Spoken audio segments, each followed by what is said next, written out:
శాసన మండలిలో కవిత last speech ఇచ్చారు. తనపై బీఆర్ఎస్ పార్టీ కక్ష కట్టిందని, పార్టీలో ప్రజాస్వామ్యం పెద్ద జోకని, 10 ఏళ్లు రాష్ట్రానికి ఏం చేసింది లేదని డైరెక్ట్ గా కేసీఆర్ ను కార్నర్ చేశారు ఎమ్మెల్సీ కవిత. ఇక అధికారంలోకి వచ్చాక ఉద్యమ ద్రోహులను ఎత్తిన పెట్టుకున్నారని, ఒక్క కాంట్రాక్టర్ కోసమే బీఆర్ఎస్ ప్రభుత్వం పనిచేసిందని, పార్టీ కీలక నేతలు అవినీతి దందా చేశారని ఆరోపించారు. నైతికత లేని పార్టీలో ఉండడం కంటే బయటకు రావడమే సంతోషంగా ఉందన్నారు కవిత. తనది ఆస్తుల పంచాయతీ కాదని, ఆత్మగౌరవ పంచాయతీ అని నిండు సభలో కన్నీళ్లు పెట్టుకున్నారు కవిత. కేసీఆర్ గారి మీద కక్షతో అధ్యక్ష ఆఖరికి నన్ను జైల్లో కూడా పెట్టడం జరిగింది అధ్యక్ష. అయినప్పటికీ ఏనాడు మా పార్టీ నాకు అండగా నిలబడలేదు అధ్యక్ష. 3 సంవత్సరాలు నేను ఒక్కదాన్నే ఈడీతోని సిబిఐతోని అనేక అంశాల్లో కొట్లాడుకున్న తప్పితే ఎక్కడ కూడా పార్టీ అండగా నిలబడలేదు అధ్యక్ష. డెఫినెట్గా అవినీతి పరుల పేరు చెప్పిన, నేను హరీష్ రావు గారి పేరు చెప్పిన, వారి టీంలో ఉన్న అందరి సభ్యుల పేరు చెప్పిన అధ్యక్ష. ఇప్పుడు కూడా చెప్తాను అధ్యక్ష. కానీ అధ్యక్ష చెప్పిన తర్వాత తెల్లారి 2 గంటల లోపల నన్ను సస్పెండ్ చేసిండ్రు అధ్యక్ష. అధ్యక్ష నిజంగా ఇవాళ ధైర్యంగా చెప్తా ఉన్నా, ఆ constitution of BRS party is a joke అధ్యక్ష. నన్ను సస్పెండ్ చేసే ముందు డిసిప్లినరీ యాక్షన్ కమిటీ అని సడన్గా రాత్రికి రాత్రి పుట్టుకొచ్చింది అధ్యక్ష. పుట్టుకొచ్చి నన్ను సస్పెండ్ చేశారు అధ్యక్ష. ఎటువంటి పద్ధతి లేదు అధ్యక్ష. ఒక పార్టీ నడిపే పద్ధతి డెఫినెట్గా ఇది కాదు అధ్యక్ష. ఎటువంటి పద్ధతి లేనటువంటి బీఆర్ఎస్ పార్టీ నుండి, ఎటువంటి నైతికత లేనటువంటి బీఆర్ఎస్ పార్టీ నుండి దూరం అవుతున్నందుకు ఇవాళ నేను చాలా సంతోషిస్తున్నా అధ్యక్ష.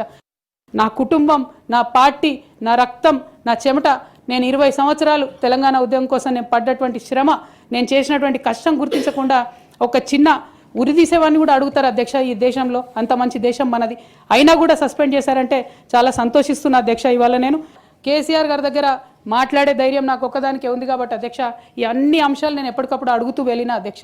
సరే పర్సనల్గా వారు నాకు తండ్రి, పార్టీ అధ్యక్షులు, 1-2 విషయాలు చేసినా 1-2 విషయాలు చేయకపోయినా నడుస్తుంటుంది పార్టీ అన్నప్పుడు. ఇంత పెద్ద వ్యవస్థ ఉంటే అనుకోవచ్చు అధ్యక్ష. కానీ కింద ఉండేటటువంటి అనేక వ్యక్తులు కంటిన్యూస్గా దురాకతలు చేస్తుంటే కూడా మరి చూసుకోకపోతే కరెక్ట్ కాదు అధ్యక్ష. అదేవిధంగా టీఆర్ఎస్ నుండి బీఆర్ఎస్గా మారుస్తామనేటటువంటి ఒక కీలకమైన నిర్ణయం తీసుకోవడం జరిగింది అధ్యక్ష. ఆనాడు కూడా ఆ మీటింగ్ నేను అటెండ్ అవ్వలేదు అధ్యక్ష. నేను ఒప్పుకోలేదు, ఈ పేరు మార్పుకు ఒప్పుకోలేదు, నేషనల్ పాలిటిక్స్లోకి వెళ్ళడం కూడా నేను ఒప్పుకోలేదు అధ్యక్ష. అంటే ఒక మాట అధ్యక్ష, ఇట్లాంటి హౌస్లో చెప్పొచ్చో లేదో కానీ తెలంగాణలో ఏం పీక్ కట్టలు కట్టినామని నేషనల్కి పోయి చేస్తాం అధ్యక్ష. మనం పార్టీలో జరుగుతున్నటువంటి అవినీతి అధ్యక్ష, ప్రభుత్వంలో జరుగుతున్నటువంటి అవినీతిని ఎప్పటికప్పుడు నేను వారి దృష్టికి తీసుకెళ్లడం జరిగింది అధ్యక్ష. అమరజ్యోతి నుంచి మొదలు పెట్టుకుంటే అధ్యక్ష, అంబేద్కర్ విగ్రహం దగ్గర నుంచి మొదలు పెట్టుకుంటే అధ్యక్ష, సెక్రటేరియట్ నుంచి మొదలు పెట్టుకుంటే అధ్యక్ష, కలెక్టరేట్లలో కూడా తీరని అవినీతి జరిగిన మాట ముమ్మాటికి వాస్తవం అధ్యక్ష. దీనికి పెద్ద ఉదాహరణలు సిద్దిపేట, సిరిసిల్లలో కట్టినటువంటి కలెక్టరేట్లు 2 వచ్చినటువంటి మొదటి వర్షానికే 2 కూడా మునిగిపోయినాయి అధ్యక్ష. ఇక సిద్దిపేటలో, సిరిసిల్లలో కట్టిన కలెక్టరేట్లకే దిక్కు లేకపోతే మొత్తం రాష్ట్రంలో కట్టినటువంటి అన్ని బిల్డింగ్లు ఎట్లుంటాయన్న విషయాన్ని కూడా ఒకసారి తెలంగాణ ప్రజలు ఆలోచించుకోవాలి అధ్యక్ష. విద్య విషయంలో, నియామకాల విషయంలో, అన్ని విషయాల్లో అదే జరిగింది అధ్యక్ష. ఇసుక దందాల్లో చేసినటువంటి అక్రమాలతోని నేరేళ్ల లాంటి దురాగతాలు జరిగినాయి అధ్యక్ష. కానీ కింద ఉండేటటువంటి అనేక వ్యక్తులు కంటిన్యూస్గా దురాగతాలు చేస్తుంటే కూడా మరి చూసుకోకపోతే కరెక్ట్ కాదు అధ్యక్ష. 1,89,000 ఖర్చు పెడితే అధ్యక్ష జరిగింది ఎవరికి, ఒరిగింది ఎవరికి అంటే ఒక వ్యక్తి 1989లో కంపెనీ పెట్టుకున్న ఆయన మన తెలంగాణ వచ్చిన తర్వాత ఫోర్బ్స్ జాబితా ఉంటుంది అధ్యక్ష. దాంట్లో 45వ స్థానం ఒక కాంట్రాక్టర్ దక్కించుకున్నాడు అధ్యక్ష. అంతకుమించి జరిగింది ఎవరికి ఏం లేదు అధ్యక్ష. బీఆర్ఎస్ పార్టీ అంటే ఒక ఇమోషన్ అధ్యక్ష, కేసీఆర్ గారు అంటే ఒక ఇమోషన్ అధ్యక్ష. తెలంగాణ ఉద్యమంలో వచ్చినటువంటి మా అందరికీ, నేను రాష్ట్రం వచ్చిన తెల్లారే మేము ఫక్తు రాజకీయ పార్టీగా మారుతున్నామంటే మేమందరం సంతోషించిన అధ్యక్ష. ఎందుకంటే ఏమనుకున్నామంటే మేమందరం ఉద్యమానికి వ్యతిరేకంగా పనిచేసిన శక్తుల్ని అణచివేస్తారనుకున్నాం అధ్యక్ష. తెలంగాణకు ఒక స్వీయ రాజకీయ అస్తిత్వం వస్తుంది అనుకున్నాం అధ్యక్ష. కానీ ఉద్యమకారులకు, ఉద్యమ సహచరులకు అధ్యక్ష, ఉద్యమంలో రాత్రి పగలు పనిచేసిన వాళ్ళకు, కష్టకాలంలో అండగా ఉన్న వాళ్ళకు అధ్యక్ష అందరిని ఆగం చేస్తారు అనుకోలేదు అధ్యక్ష. I'm sorry, I'm really getting emotional. ఉద్యమ ద్రోహులకు అధ్యక్ష రాజకీయ పునరావాస కేంద్రంగా బీఆర్ఎస్ పార్టీ మారింది అధ్యక్ష. It is really unfortunate to say అధ్యక్ష. నాకు దైవ భీతి ఎక్కువ అధ్యక్ష, దైవ భక్తురాలు నేను. లక్ష్మీ నరసింహస్వామి మా ఇంటి దేవుడు అధ్యక్ష. ఆ లక్ష్మీ నరసింహస్వామి మీద ప్రమాణం చేసి చెప్తా ఉన్నా అధ్యక్ష. ఒక మహిళగా నాకు 2 కొడుకులు ఉన్నారు అధ్యక్ష.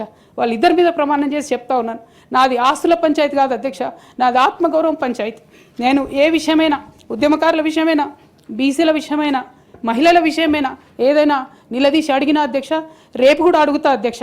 అందులో ఎట్టి పరిస్థితులలో కాంప్రమైజ్ అయ్యే విషయమే లేదు అధ్యక్ష. చాలామంది మీలాగా వెల్ మిషర్స్ ఫోన్ చేసి నన్ను అడుగుతా ఉన్నారు అధ్యక్ష, పార్టీలో నీ కాంట్రిబ్యూషన్ ఉంది కదా, నువ్వెందుకు ఎమ్మెల్సీకి రిజైన్ చేస్తా ఉన్నావు, నీ కాంట్రిబ్యూషన్ ఉంది అని అడిగారు అధ్యక్ష.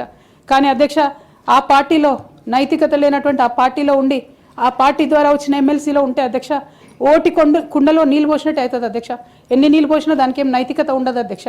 ఆ నైతికత కోల్పోయిన బీఆర్ఎస్ పార్టీలో నేను ఉండదలుచుకోలేదు అధ్యక్ష. I'm really not able to fulfil my role as an MLC or any public representative అధ్యక్ష. కాబట్టి నేను ఆ పార్టీలో కానీ ఆ పార్టీ ద్వారా వచ్చిన పదవిలో నేను ఉండదలుచుకోలేదు అధ్యక్ష. అధ్యక్ష, నిజంగా ఇవాళ నేను ధైర్యంగా చెప్తా ఉన్నా, ఆ constitution of BRS party is a joke అధ్యక్ష. ఏమి ఉండదు అందులో. అసలు పోయిన కమిటీ ఎప్పుడు వేసిర్రంటే ఎవరికి కూడా గుర్తుండదు అధ్యక్ష. నన్ను సస్పెండ్ చేసే ముందు డిసిప్లినరీ యాక్షన్ కమిటీ అని సడన్గా రాత్రికి రాత్రి పుట్టుకొచ్చింది అధ్యక్ష. పుట్టుకొచ్చి నన్ను సస్పెండ్ చేశారు అధ్యక్ష. ఎటువంటి పద్ధతి లేదు అధ్యక్ష. ఒక పార్టీ నడిపే పద్ధతి డెఫినెట్గా ఇది కాదు అధ్యక్ష. అవసరం అనుకుంటే నేను లీగల్గా ఛాలెంజ్ చేయొచ్చు, కానీ నేను ఛాలెంజ్ చేయను అధ్యక్ష. ఎందుకంటే ఎటువంటి పద్ధతి లేనటువంటి బీఆర్ఎస్ పార్టీ నుండి, ఎటువంటి నైతికత లేనటువంటి బీఆర్ఎస్ పార్టీ నుండి దూరం అవుతున్నందుకు ఇవాళ నేను చాలా సంతోషిస్తున్నా అధ్యక్ష.